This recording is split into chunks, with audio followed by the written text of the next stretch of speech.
Okay, so number one, that's actually a great question. So the new wave. How I see the new wave actually, I don't just see it like as a new wave of rappers and singers. No, for me the new wave is uh it spans across all forms of media, whether you're a comedian, whether you're like a YouTuber, whether you're a dancer, whether you're a painter, we're all the new wave because we're a new wave of creatives who are not afraid to do things different. For me, it's that attitude of not being afraid to do things differently. So I look at you, you're part of the new wave too, yeah. So just another other people off the top of my head, I know uh, Lula, Lula Msonda on Twitter.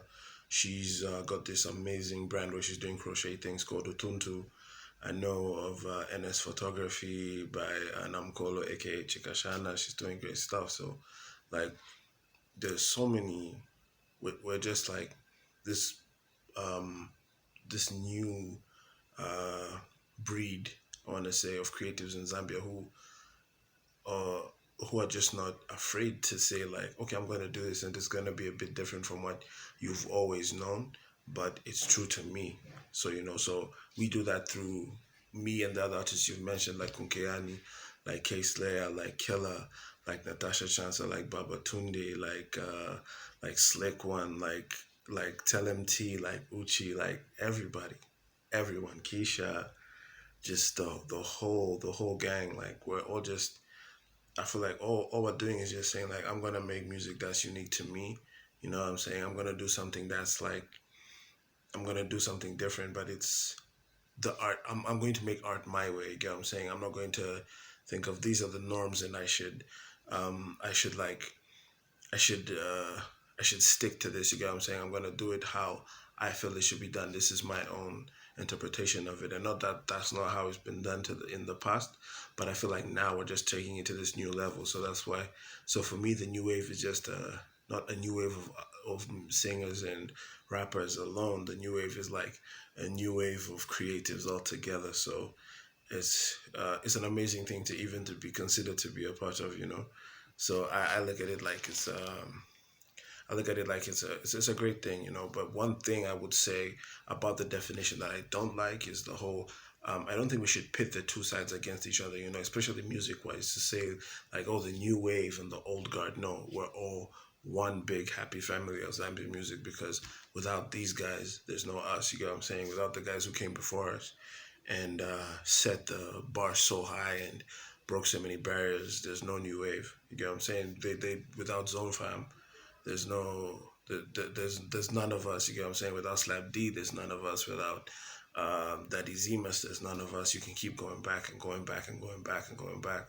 So I feel like without all these guys, there's none of us. So we're all one big happy family. Whichever medium you go to, creative wise, like everyone is breaking boundaries, so that it's easier for the next generation. So yeah, for me, the new wave is just this new wave of creatives. But yeah, let's just always make sure it's we looked at as one big happy family rather than like the old guys and the new guys when it's just a whole bunch of Zambian creatives doing great things. Yeah.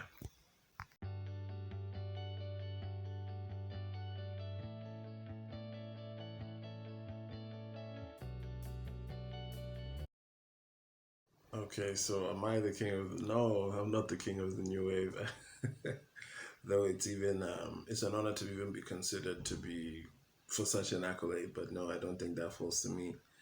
Though, if it's music wise, I would say if I was to nominate anybody as the king of the new wave, my candidates, let me see, let me try to give you like a top five. Um, number, this is in no order, I'm just giving them to you as they come to my head. So Kunkeyani the Jedi has to be there because he's one of like the earliest ones who came with a whole new different sound. Baba Tunde as well. He's crazy with the Afro beats. Um, Keisha Chilufya, she's just like an amazing poet, an amazing musician. So yeah, who else do I consider new wave? Destro, crazy. He's been doing his thing, and he's just Destro is like his talent level of talent is crazy. Who else do I consider? King of the New Wave. My last one, King of the New Wave. Um, I want to say. I'm trying to think. This is actually harder than I thought it would be. King of the New Wave. I think for my last nominee, I will give it to. Let me see. Who can I definitely say is like considered a new wave artist? I'll give it to a Slick One. Slick One is also like he's been doing his thing and he's been consistent. So yeah, let me see. Let me run over that. So I said KUNKEYANI, I said Keisha, I said Baba T, I said Destro, and I said Slick One. So for me, I would say these guys. You should nominate these guys. Yeah, I feel like I came too recently for such an accolade, but maybe if you ask me in the next couple of years, I may say my own name. But for now, I think I would want to honor my peers and say those who started before me and have been breaking ground for me, yeah, those are the kings. So I really like have a deep found respect for all of these guys and even all the other names I didn't mention who just I feel like started around the same time as me. So we have to kind of give respect to even our peers who started this journey before us. So these guys are doing their thing. Yeah. But big ups to them and big ups to everyone. So for me, just even to be considered like the king of this thing is crazy. But thank you. Yeah. You should also tell me give me like a top five, like a solid like these are my nominees. Yeah, but those so far are mine.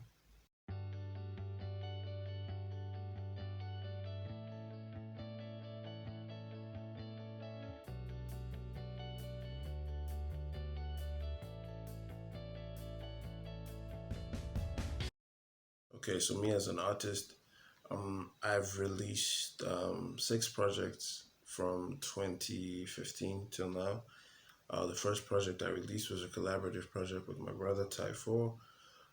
We released a project called No Games. Then after that, I followed that up with No Smoke Without Fire 1 in 2017. Then in 2018, I did No Smoke Without Fire 2. Then in 2019, I did Before the Fire and MWATA. And then in 2020, I just dropped No Smoke Without Fire 3. So for me, the progress as an artist has been, I feel like I've been steadily improving every project I've put out because with every project I've put out, I'm so heavily involved in beat selection to feature selection and everything, mixing and mastering. I'm so involved in all those processes that I learn so much. And by the time I come out of making an album, I've learned so much, and I just take that knowledge and put it into the next album. So even being done with this album, I learned so much more than a lot more than I knew before when I was doing Mata. So all these projects have really taught me so much. So my growth as an artist, I want to say, has been exponential. It's been every project a new level, every project a new level. So I feel like it's just been. I feel like I'm on the right path, and I just feel like I need to continue as I am, and I don't. I never want to feel like I need to. I never want to skip a step. I feel like for every one of these projects, for everything I've aspired to do with the project, I have gained some new fans, a new audience, and I've just grown. So I feel like I'm on the right path, and I just want to continue as such. Yeah. But as for favorites, I think my favorite project that I ever did was No Smoke Without Fire 2. Yeah, because there were just some songs in there because that was for me the turning point in the sense that that was when I really started to feel like production wise. I think that's the first one that I could say I put my heart into production wise and all that because I mixed and mastered it myself and all that, and I wrote most, if not all, the lyrics apart from featured verses and everything. So to me, it was a very special verse. It was a very special album. I mean, so yeah, and my favorite song that I've ever done of all time, is on that project. The name of the song is Ulendo.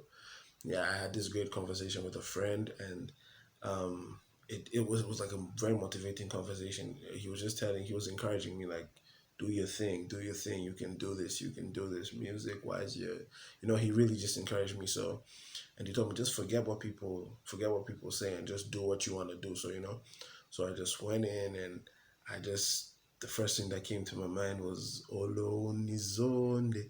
So from there I just picked it up. Olo Nizonde. Gankali Yesu Christu Onse Sanam Konde. I just went with that. So that's what became Lendo, and that's my favorite song up to today. And then I feel like my first, another great song that was on that album was a song called Levels, another song called Under Pressure. My broke. I just have so many songs on that album that was so personal, and my broke one made it.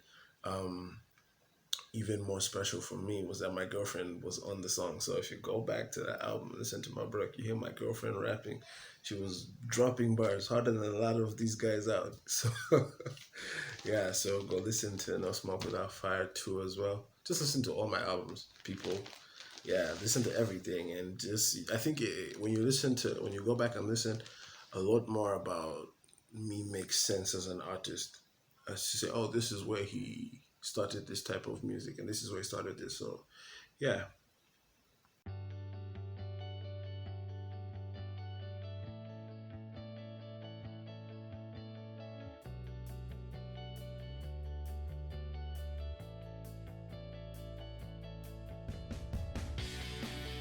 So I definitely think attitudes are changing towards that. People are more accepting of like both, or even just rapping in English alone. People are more accepting of songs like that now, though it's not yet where I think it needs to be in terms of like those songs getting radio play. But in terms of acceptance by the general populace, is there, and I think that can be attributed to artists like Slap D, like Zone Fam during their time, like 2-1 during their time, like Mackie Two, like Sheffy, like all these guys who've just like blended the two, like their mother tongue and English. So I feel like yeah, attitudes are changing though.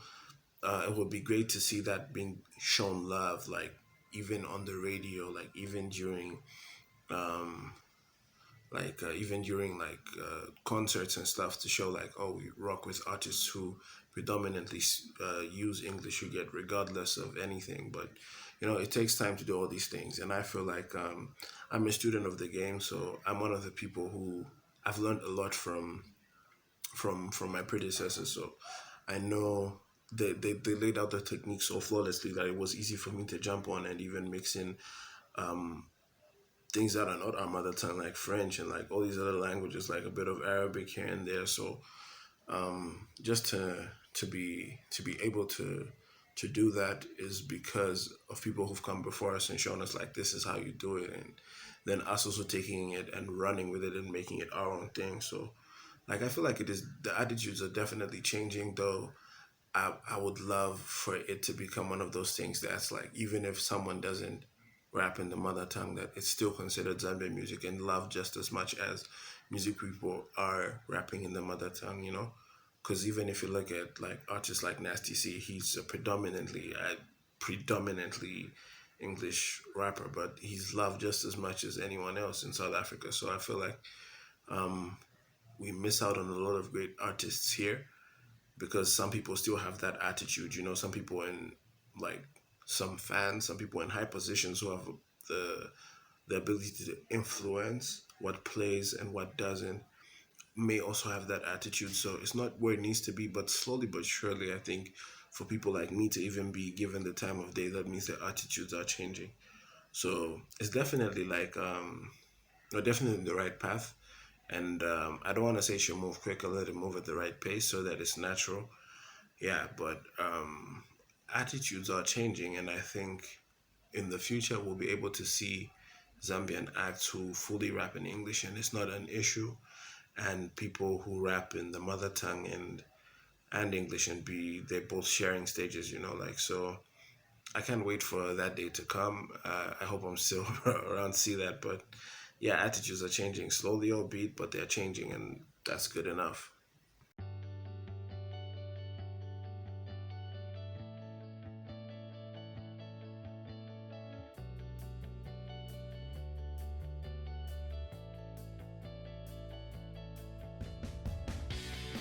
Yeah, so Mata for me was like a very special project because one, it was the first project that I did that wasn't in a series of projects. It wasn't like No Smoke Without Fire 2. It wasn't a follow up to anything. It was something completely unique. So it gave me the opportunity to explore a different sound and not have to like stick to what people had become used to on those like series or the No Smoke series. So it gave me a rare opportunity to explore different topics and different different sounds, and also just to diversify my sound, because I feel like from doing MWATA, it then does influence what I do post. So yeah, it allowed me to diversify my sound. So I loved it a lot because it was different from what all the other albums sound like. And also just because I think it was the first time that I really opened up to everyone who listens to my music. Like there's a lot you could figure out, you could tell from, a lot you could know about me just from listening to the album. Whether you listen to the first song, listen to from Mukazi, you listen to by Fire by Force, The Sunken Place, everything. That's just the type of person I am, like multifaceted person. Like I had so many different sides to me. So that reflected in the album, and also it was refreshing because I feel like it was nothing. There was nothing like it. There's been nothing like that sounded like that. So it was different because it came at a time where like I feel like there was a MWATA shaped hole in Zambian music, and it just filled that perfectly. It gave people what they needed at the time being, and yeah, it really pushed me forward to the limelight, and I tried to make the most of that. So for me, I always look at it as a career defining project, and it was something that I really enjoyed making because of how vulnerable I had to be while making it, how it sounded, the sounds I decided to use, everything for me just worked perfectly. So it was an amazing time even just working on the album. I made the album in my final year of school, so a lot of my friends are on the project. A lot of people who I grew musically with on the project. So it was great. It was just a all around great experience making the album. So yeah, Mata for me it was a life changing moment, and I always it's like a gold plaque on my wall forever. It's the one I'll look to and say this is kind of where it started in the limelight. But yeah, for me it's a special project, and I was just happy to see how people really loved it. How people had songs help them through things, especially for someone to come and tell me like I was going through this hard time and then listen to by Fire by Force and it helped me through it. The same for Mokazi makes me feel empowered as a woman. Just all those things really, for me, they amount to something special. So that's pretty much, I would say that's one of the biggest reasons that I love the album, because of not only what it did for me, but what it did for other people. Just to see people's reactions and say like, wow, this song really made you feel that way. Or someone saying I was feeling judged by people, but then I listened to my shoes and it really just made me feel like telling the world like whatever. So the fact that everyone felt differently about it and they helped people differently was great to me. So yeah, Mata for me it's an amazing project, and I feel like it's a timeless project. I definitely feel like it's a timeless project, something that people listen to years from now and still get the same feeling that I got when I made it, when people got when they heard it the first time last year. Yeah.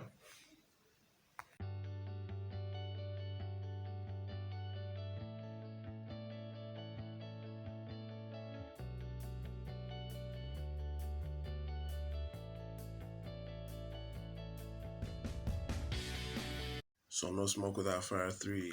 The inspiration behind it, the inspiration first of all behind the whole No Smoke Without Fire series is just like literally there's no smoke without fire. Like for me to get to this point is no fluke. It's because I've worked hard. So that's where the title kind of comes from, and it's just a play on my tagline. So yeah, but the inspiration behind this one was kind of like to continue the series and just to progress it further. And I would say like in terms of like what I've been going through, the inspiration behind it was kind of like I've been making music for a long time. So Mwata was like when it finally reached a point where I'd say like it became kind of like it was the defining moment for me. So after that, everything changed. But I wanted to show people like I'd been ready for this moment from before. You know, I had been I've been rapping like this for a long time. You know what I'm saying? I've been making music like this for a long time, but now this is what I'm capable of making. You know what I'm saying? So No Smoke. The inspiration behind it was just kind of like to show people I've been ready for this moment, and also to myself, it was to say like it was like a celebration to myself. That's why um, a lot of the I want to say the overall theme for the project kind of like people see it is just saying like regardless of what people are telling you, regardless of what's being said, you are gonna make it. You get it. So that was kind of like it was like an ode to myself in a sense. So yeah, the inspiration behind it was pretty much just like to celebrate myself, celebrate my success, to also show people that we've been doing this for a while, me and my team, and we've been ready for this moment. And the moment is finally here after MWATA, and we're gonna take it with both hands. So yeah, we made sure. So yeah, so No Smoke Without Fire 3 was pretty much celebration of our success. Yeah, and as far as the trilogy is concerned, I'm not yet sure. Actually, it may be the last one. It may be. Um, I just I'll see how I'm feeling. Uh, if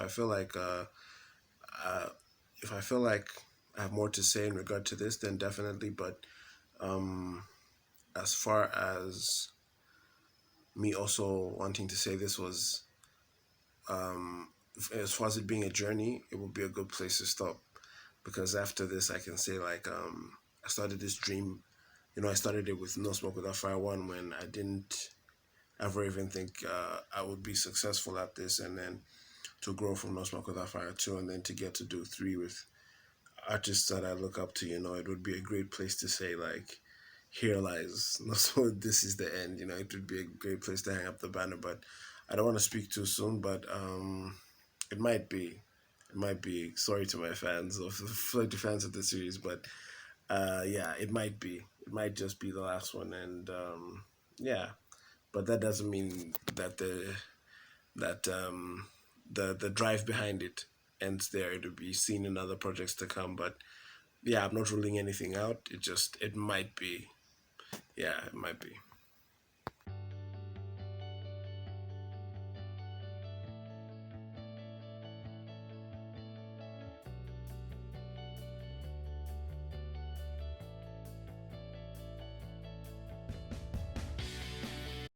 Which collaboration was I most excited about or nervous about? I want to say all of them because all these artists I worked with are people I'm fans of. You know, the people whose music that I do listen to like that. You know, like regular playlists. I'm listening to Tim. I'm listening to Sheffy. I'm listening to Critic. I'm listening to Uchi. I'm listening to Tehila. I'm listening to TLMT. I'm listening to KUNKEYANI.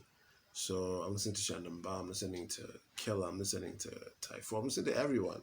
So not everybody. I'm listening to everyone on this album. Taboo. Everyone. So to to get all of them on this project at the same time and to have to put my strongest foot forward on every song.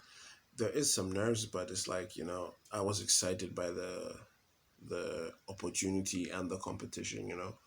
And it was nice how everything came together. It was nice to I was excited about the whole project because I rarely look at songs like on a project as individuals. I like to look at it like different pieces to the puzzle that all come together again. I'm saying like how they all play into each other. Do they feed into to each other perfectly? Do they make sense as a sequence? So you know, I don't ever exclude one and say like I'm more excited about this one for the other one. I'm looking at it like a puzzle. So the overall thing I'm excited about is the project. So yeah, I was excited to work on all these songs because it's one artist that I've looked up to for the longest, an artist that I've been excited to work with, like Uchi, like Tell Him T. I've been a big fan of his. I've been like shouting his name from the rooftops for a while now. So to actually get on a song with him, and this also gave me the opportunity to be on his album Gemini Dies. Yeah, so it was just like it was a bunch of great opportunities to work with these artists, and I hope to work with them again, you know, because these are some of my favorites, and I hope to work with more of my favorites in the future. So um I want to say like every song on this album was special to me because it was like me, you know, you never know, you know, like you can reach out and ask someone to be on a song, but how willing all of them were to be on this album, how much effort they put into it, sending these verses and doing all this just to help me, an upcoming artist, was amazing. So I cherished each and every one of these songs because each one felt like a journey, and each one felt like I had something to say. So I was really excited about every song.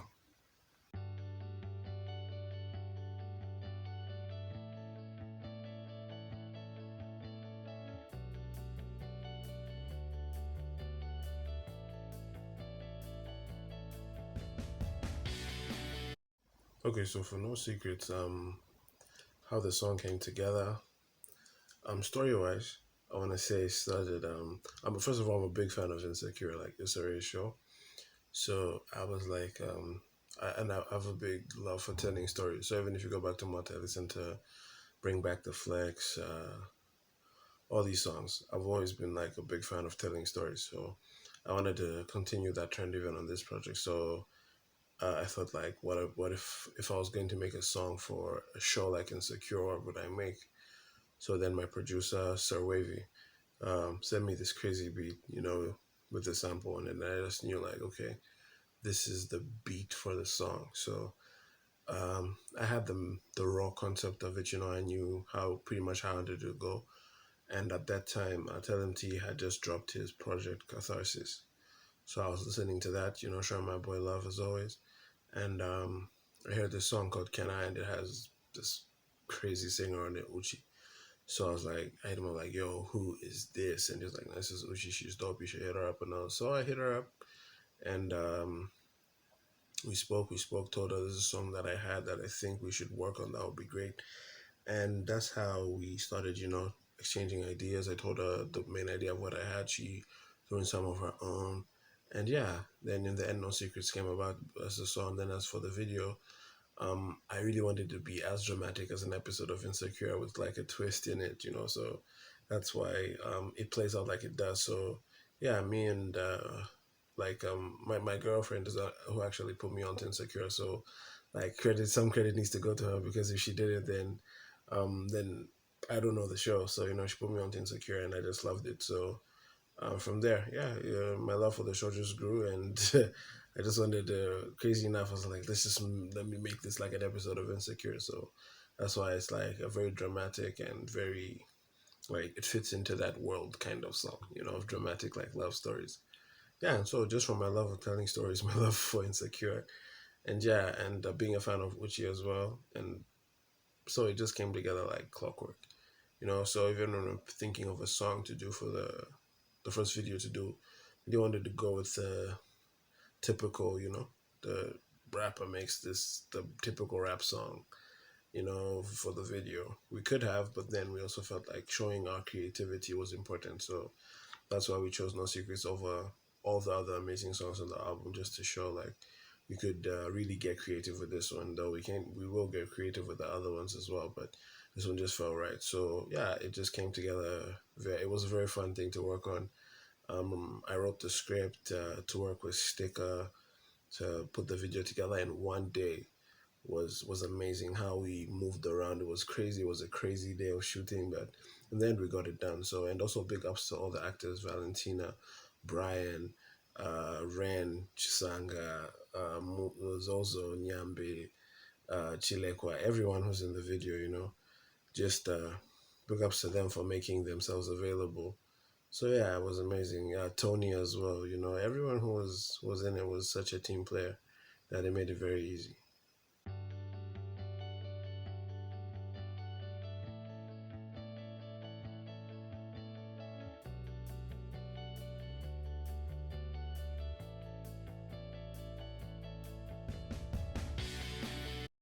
This is another great question. So for me, the way I see it is like music always has to mean something. Like at the end of the day, you have to make music that means something. Music that has a message to it to some degree. Not that that's everybody's calling, but that's just for me. Like I feel like music always has to have a message to it. So even when I'm thinking of songs, that's always in the back of my mind. Like, how do we? What can I say in this song that's different? What can I say in this song that will potentially touch somebody and help someone, like change someone's life? So that's how I kind of go into it, saying like, what would I want to convey? What do I have to convey? What am I going through? So there's a lot of things that go into it, and at the end of the day, it has to be a balance between what I'm going through, what my peers and what my friends are going through, and just what I think the world needs to hear at this time. So even like for the sunken place, I just felt like it was important to like encourage people like, look, this is me putting all my cards on the table and saying these are the issues I've been going through. Because at the time I suffered like the two biggest losses in my life, was family wise, up to date. So I felt like I couldn't make music and act like that didn't happen. You know what I mean? Like I couldn't make music and say like, oh yeah, that happened, but hey, look, I'm happy over here. So I just wanted to show like I suffered these losses. This is how I'm going through it, and this is the song that I made because of that. This is how that song made me feel. Even like for MWATA, I just felt like I was lacking a sense of identity, and then that reflected also in my generation. Like we know where we're from, but do we know our purpose in regards to where we're from? So that's how I kind of saw that. And then also for a song like Botolo, it was like you just get these. I've had a lot of people around me go through suffer with addiction, so I know what it's like. So that was also a reflection of that, and just also what stories I've heard and things I've seen other people go through. So I always feel this need to just be honest, in my music and say like, if this is what I'm going through, if this is what's on my mind, this is what's been placed in my heart, then let me speak, let me do what I need to do just to express this feeling or express this thought. So I always feel like, and I would encourage other artists to do the same as well, because it's in those songs that people find solace. It's in those songs like Bottle, or like the Hourglass, like By Fire by Force, like My Shoes, all these other songs that have a message to them that people found some form of comfort or some form of healing. So it's those songs that I look to and say like, you know, I'm glad I was honest on this song, because it helped somebody. So I feel like it's important because of what it the importance that these songs, the sense of importance that these songs have, like to other people's lives. Because it just shows that it's bigger than me. So I'll never stop making songs like that, for one, because, and I'll always encourage other artists to do the same, because it helps a lot of people like beyond ourselves.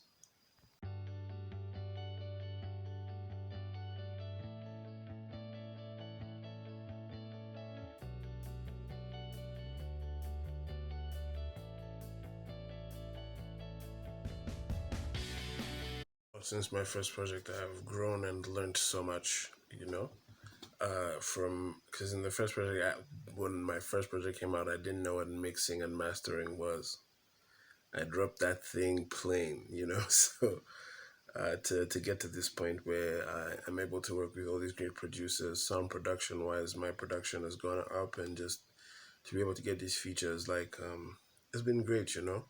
But what I can say I've learned from that time, having been in music for a while now, I'll say is you need to believe in what you can do for yourself more than what other people can do for you. Like I choose to believe like that because self belief is the difference between me on my first album and me now. Because at that time I believed, but I didn't believe in myself like I do now. So, and when I believed in myself more, I became more successful with my music than I did when I didn't.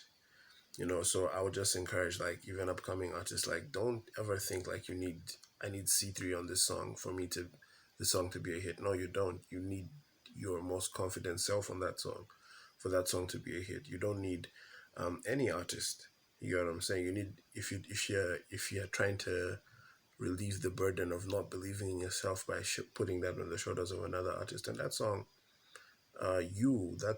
won't be as big because you didn't believe in yourself. But I choose to believe like when you believe in you, when you see yourself as number one, as you see yourself as a brand, you see yourself like you believe in your talent, then it's easier to break boundaries. It's easier to break ground because you're not making things based off of other people's expectations of you, but you yourself. So the biggest thing I've learned in this thing is self belief, because the biggest artists in this music thing, or just in the creative space believe in themselves so much. You know what I'm saying? They believe in what they're making. They love what they're making. It's not even about um, they never look to shift that onto other people. So I would encourage any upcoming artists already established who are doubting themselves, like believe in yourself. Because when you do, that's when you make your best music, because you don't second guess anything. The moment you start to second guess, like, am I good enough on my own? I need this, I need that, then your music starts to suffer. So just believe in yourself. So the biggest lesson I would say I've learned from then up to now is just self-belief.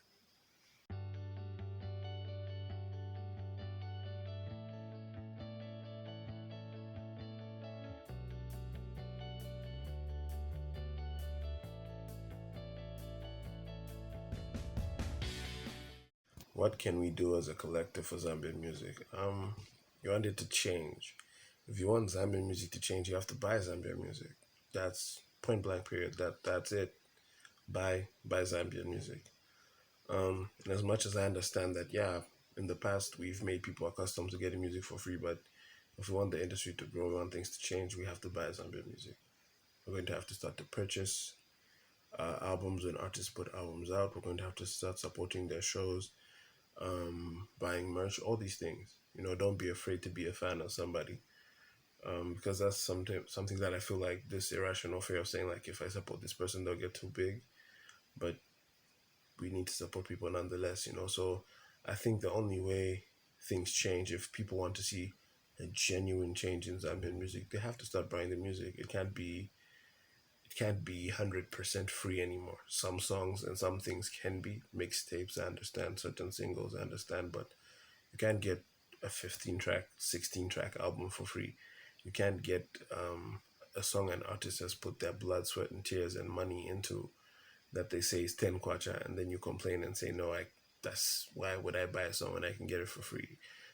That's where the line is. Supporting in that context and loving Zambian music wholeheartedly, and not looking to music outside Zambian music for to find yourself, when there are all these artists expressing themselves in all these different ways that you just need to give a chance. So I think when we start to support Zambian music wholeheartedly and say, like, I'll put my resources into this and I will support this wholeheartedly, then Zambian music definitely changes for the better. It grows, it becomes bigger. You know, the more we show, like, it's at the end of the day, it's like a product. You invest in it, you put your time, your effort into it, and it grows. So we need to, as a collective, not just fans, even artists need to invest in their craft more. Show the fans that it's worth investing in. Show them that, look, I'm going to put this on the line. I'm going to show you this level of creativity if you're going to support me, you know. If you show that, then I think believe people start to support. So I feel like it's an effort that requires all of us, you know.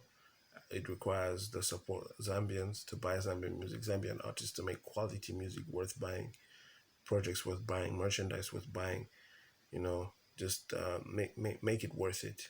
And then I feel like Zambian music changes and grows for the better.